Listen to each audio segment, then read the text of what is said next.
Like Richard said, my name's Kevin. I'm Christine's deputy at the MUT and she can't be here, so I'm here deputising for her. And I just want to say how pleased I am to be at this launch of UK Disability History Month this year, and how pleased my union, the National Union of Teachers, is to be collaborating with UK Disability History Month, both, as Richard said, in co-sponsoring this launch, but in also this year producing materials which are on our website and that I hope you can go and find. We want to have materials that teachers can use in every school in the country. Now, it'll take some time to get to a position where every school there are teachers using them, but that's our ambition. Is we want Disability History Month to grow in the same way as Black History Month, LGBT History Month have grown. We want to see that growth, and the union wants to be part of that. The union, of course, the NUT, has lots of reasons for being interested in the issue of disability. As a union, we have members who are disabled and who need support and who want to be organised to fight for their rights. So we're a union of people many of whom have disabilities. We're part of the alliance against the government's austerity cuts, and we work alongside organisations such as DPAC in challenging what the government is doing about austerity. But also, and perhaps crucially for tonight, we're a progressive professional association of teachers, as well as a union of teachers, and our members want the very best for all the children that they teach. And we want to talk with the disabled activists, with the disabled community about how best to achieve that. And we want to see that in a framework of rights of disabled children, as well as teachers wanting to do the best for all the children they're working with. We want to see it in a framework of rights of children. Rights to the access to the right curriculum, rights to access to the best quality education.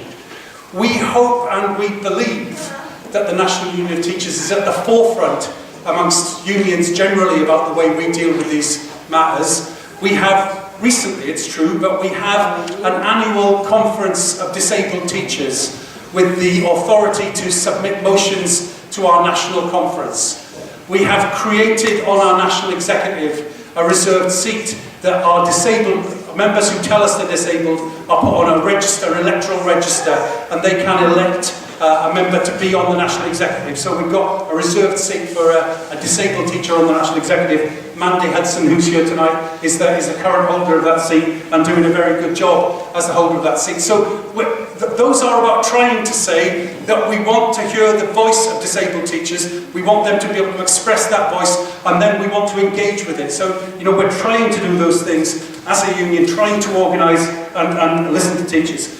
We want our disabled members to be voices for themselves, but we also see that there are many disabled teachers who are then effective National Union of Teacher representatives, representing all the teachers in their school. We don't want them just to be thinking about disabled issues, but to be a full part of the union. And we're looking for ways of doing that and encouraging in our regions there to be groups of disabled teachers who come together. We want to give those teachers and our activists who are or aren't disabled ammunition to use. So, for example, in the last little while, we've done a survey of a layer of our activists, our division secretaries, about the successes and the challenges they've had in trying to get reasonable adjustments for teachers with disabilities.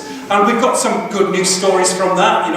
We've heard stories that we will be using to help other people, but people who've got reasonable adjustments of ergonomic furniture in their classrooms, rearrangement of which classroom they're in, so they're on the ground floor or they're near the toilets, of engagement with government sources of funding. So we've got some good success stories from that we want to generalise so that our activists know about them.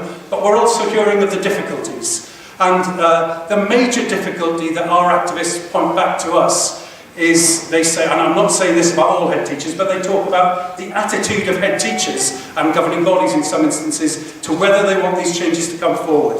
So it's that question of attitudes that we think most needs challenging. And that's why we're very pleased and think Disability History Month is an important part of that struggle. Because that's about, as the video that Richard's just shown us a clip of, it's about a way of trying to change attitudes, which we think is vital. So that's about our work as a trades union representing teachers. But Tonight is about Disability History Month, so it's about teachers, but it's about children. And we this year have worked with Richard on producing materials which are now on the NUT website, which are materials that we hope teachers will use in schools. And the first 3 bits of that are up there, and they're a set of lessons about how do you think and speak about disability. Because we think we need to give teachers ways into that, how to do it. Then there is another one about the struggle for equal rights for disabled people throughout history, which Richard's again referred to, but we think that's a good context, and I know that Jan might be saying some stuff in that area. And then about long-standing institutionalisation and the struggle to live in the community. So we've got some units around those things on the NUT website. We're pushing them out to our members, encouraging them to use them. We'll have more that's going on throughout the year as part of something we're calling the Year of the Curriculum. We want teachers to engage in all of these issues.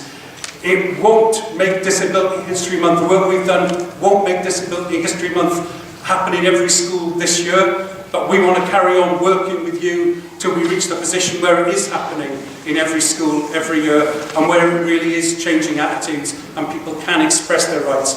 We're calling our materials Choices and Rights, and I understand, I don't know the song itself myself, but I understand that comes from a song from a disabled activist, Johnny Crescendo. It's a song by him, but we think that sums up how we want to talk about this, that disabled people need choices and rights. So thanks very much for listening. Thank you, Kev.